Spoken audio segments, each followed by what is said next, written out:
Hello and welcome back to the Bored Whovian YouTube channel, and I guess you'd hope that this would be the start of something new, but no, I'm going back to my old ways and I'm going to stick to the status quo and do a classic random reviews. So without further ado, let's get on with the video and see what this website has got in store for me.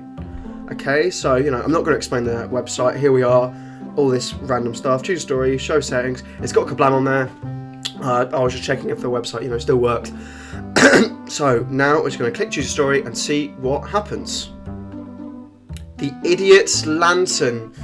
It's not exactly what I've been looking for, but it'll do. I do remember this story from 2006 in Series 2, written by M1ck. Fun fact about this story as well, it stars Rory Jennings, who is, I think he runs a Chelsea fan channel, so football. He also appears on the kickoff with True Geordie. If you're into football, you'd know that, who he is, but the majority of my viewers probably don't know who he is, but that's just a fun fact which I like to know. But let's get on with it.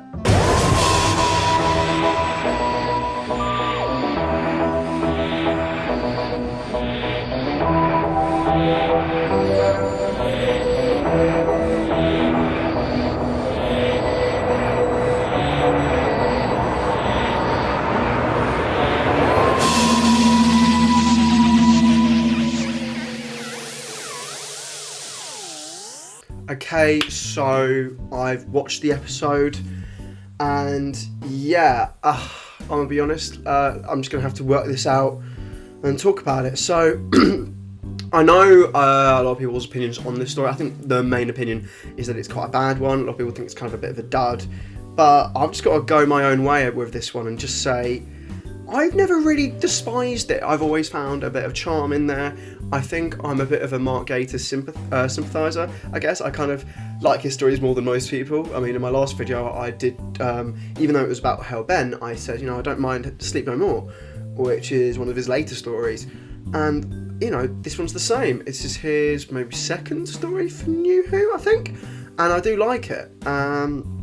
It's certainly a decent story, in my opinion. It's not perfect, it's not amazing, I wouldn't credit it, it's not fabulous in any way, but it's okay. It's got a nice little story. Of course, going into the actual plot, so the Doctor and Rose go to 1953 London, around the time of Queen Elizabeth II's coronation, and a lot of people are suddenly getting TVs for the event, and some alien creature called the Wire is going into the TVs and taking people's faces. And I like the inspiration of this idea in that, with the introduction of new technology, people come up with all these rumours like, oh, don't stare at the TV too long, it will suck your face off and stuff like that. And it's like, no, it will actually suck your face off. That's hilarious.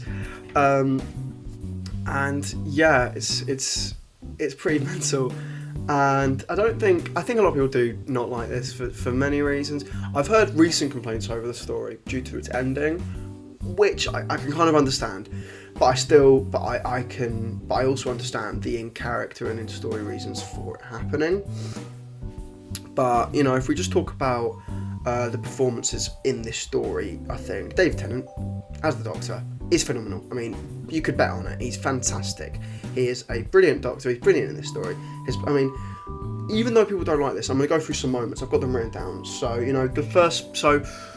when Rose and the Doctor are first looking around and realising something's going on, and they decide to knock down on the houses, and they knock down on, oh God, I forgot his name. Is it Tommy? I think his name is Tommy, the kid in the story, who's played by Rory Jennings. When they knock at his door and they pretend to be working for Queen Country, and his dad, I forget his name, but it's like, I know it's Mr. Connolly. He is, saying, look, his wife needs to do all the housework, and the Doctor goes, well, the Queen's woman, does she do the housework? That's a really lovely, great moment of him just shutting this man down. It's fantastic, and it's another moment which I would show to people, know my doctors, saying Doctor Who is political now. No, this is the Doctor telling a man from the 1950s that he's basically being a sexist pig, which is brilliant. And then after that, you also have the Rose moment where she's looked at what the Doctor's doing and going, okay, I can go one step further. Also, you're calling them Union Jacks. They're actually called Union Flags. And that's where I learnt that fact from. Not like my teacher or anything, who would think it's the Union Jack. No, it's the Union flag. because it's only called the Union Jack when it's flown at sea, which is a really weird fact, and it's just a really cool thing that I can say I know this niche fact from a Doctor Who episode. But as well, later on in that scene, the long scene in their living room, you've got the Doctor yelling at Mr. Connolly, who goes, I am talking, and then the Doctor replies, I'm not listening, and absolutely shuts him down and forces him to tell him what's going on and show him Tommy's grandma, who has, lost her face, and that's where, you really get to know what's actually going on. And I do like this story. I do like it. It's very natural, and the way the Doctor and Rose are split up is quite good. They've already chased the people stealing the bodies already. The Doctor wants to chase them again, and he's going, Rose, I'm not going to wait up, and just gets on the scooter and goes and tries to find them and investigates on his own. And once he's gone, Rose goes, right, I'm going to look at the TV. Sees the TV going dodgy with all the electric, sparks and around the red kind of electricity around, and she realises the TV's are supplied by Magpie. And I do want to mention as well that it's really cool. This is the beginning of Magpie Electrics, which is a running kind of thing in the show where you'll see Magpie Electricals all over the TV show in the future. Yeah, like even in one really future episode I can imagine it. It's in The Beast Below, which is kind of mental when you think about it. But it just shows up everywhere, and it starts off here in a Mark Gatiss episode, which is cool. As well, when the Doctor finds out that Rose has been nicked, and well, not nicked, when he found out she's been taken by the wire and doesn't have a face, the moment where he realises that, and he's with the detective inspector, and and he absolutely just, you can see the rage of his character there, when he says no power on this earth can stop me. Before that he's just calm, but as soon as he realises he's got skin in the game and there's something against him, he goes, right, no, I'm winning here. And it's brilliant. And I do like how the Doctor works with Tommy in this story. He's a young kid, probably like 15. That's what the impression gives of how old this character should be. And I love how the Doctor, it's such a doctory thing to go into, this situation, and then he just picks up this kid and he goes, look, you're going to help me, and he works with him, and it's fantastic. And I do love that, because these are just, everyday people. And yeah, it's lovely to see that, because you see that all the time in Doctor Who, these one-off companions, which are really fun, and it's really cool. And also I thought to myself, look, this character would be like 15, around that, in 1953, so that character's still alive now. Imagine if we just, for one episode, just bumped into this kid. He goes, I remember, you're the Doctor, are you? Oh yeah, you did some weird stuff with me in 1953. That'd just be really cool. But yeah, I do like this story. I'll be honest, I just do. When it aired, it probably wasn't exactly a night to remember for people watching it. Certainly wasn't for me, because I actually wasn't watching in 2006. I wasn't even 4 years old at the time of airing. But yeah, it's definitely quite a good one. I don't know, some people might have walked away from the telly, but I certainly wouldn't, because I sat through Series 7, as I've expressed before. I'm not a big fan of it, but I do love this story to a degree, because I think the way I approach Doctor Who's different type of people, I kind of accept the bad and the good, and this isn't even close to my limit of bad. The previous random reviews, Let's Go Hitler, that is where I kind of draw the line and go, oh my god, that was bad. But this just feels, I feel the charm and the attempt there, and it definitely feels like Doctor Who to me. It's got, little moments of humour in there.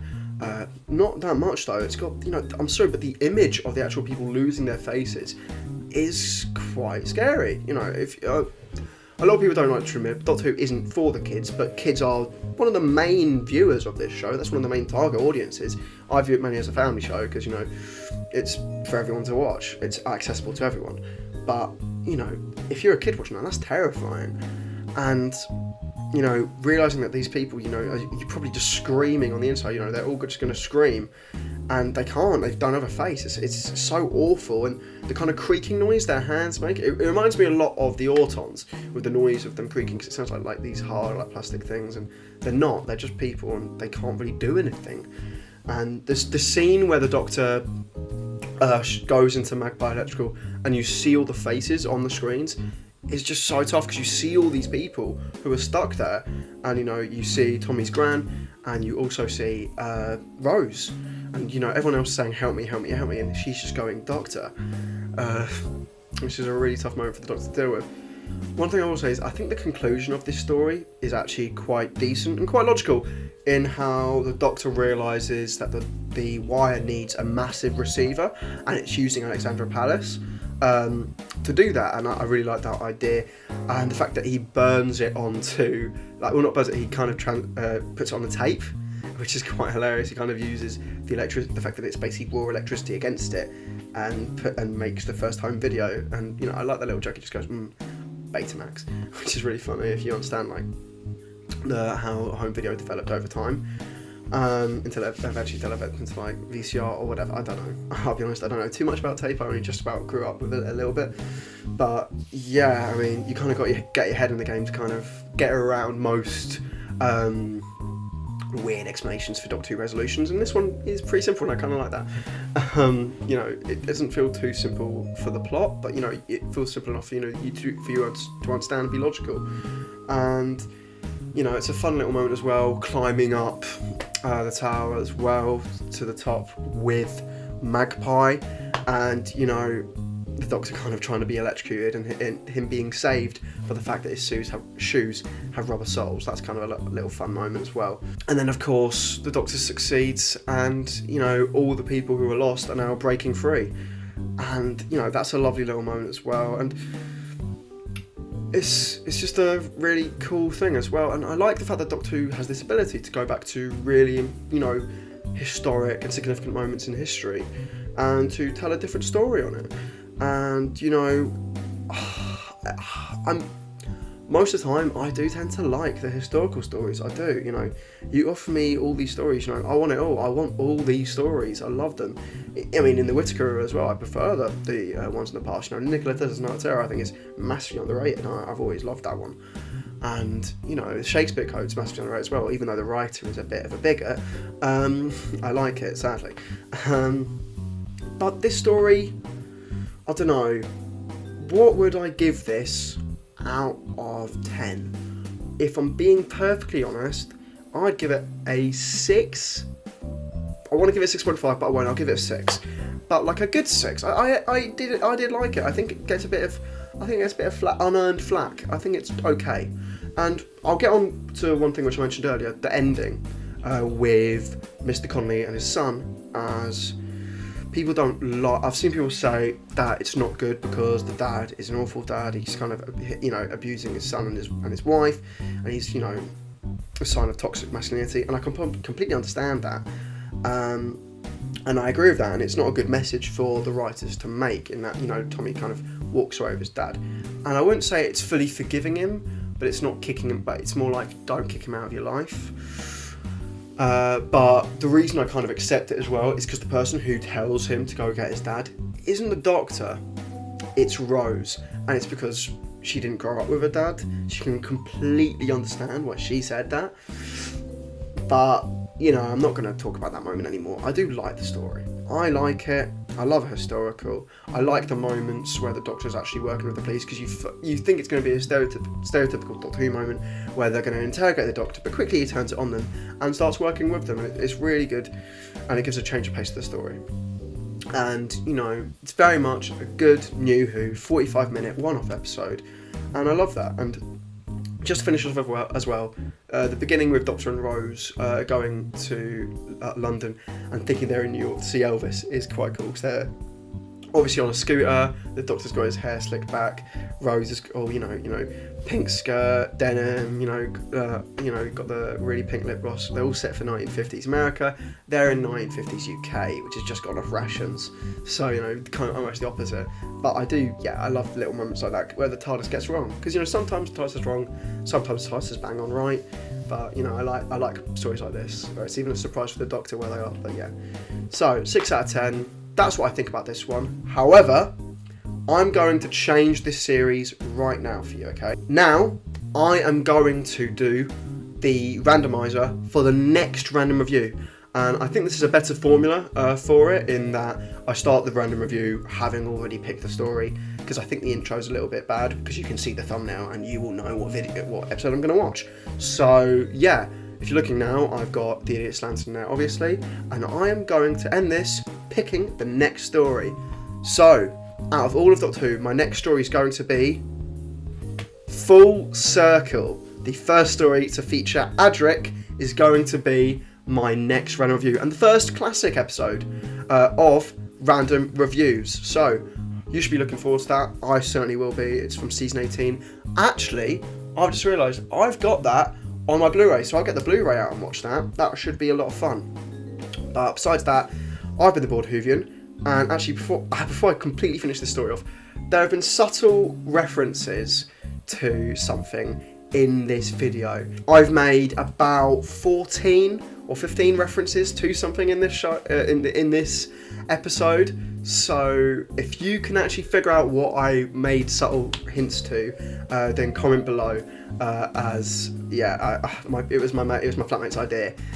Me and him came up with it before I started the video. But anyway, I've been the Bored Whovian. Please comment below whatever you thought of the episode. You like it, you hate it. Also comment below what you think I was making subtle hints to and references to in the video. If you get it right, I don't know, you get a gold star. Like the video if you enjoyed it as well. Ding the bell for notifications so you can be notified whenever I upload. Please subscribe. I'm really hoping to hit 100 soon, and that's really fun, wouldn't it? Also, I do know what my 100 subscriber special will be, so you know that'll be pretty interesting for you lot. And yeah, I'm pretty sure that is it as well. Oh god, I've got my Instagram at @the_bored_Whovian. That should be in the description as well. Please check that out. That's my Instagram. So yeah, I'll post whenever I upload and other stuff. So yeah, check that out. But I've been the Bored Whovian, and hopefully we'll have some fun. See you around.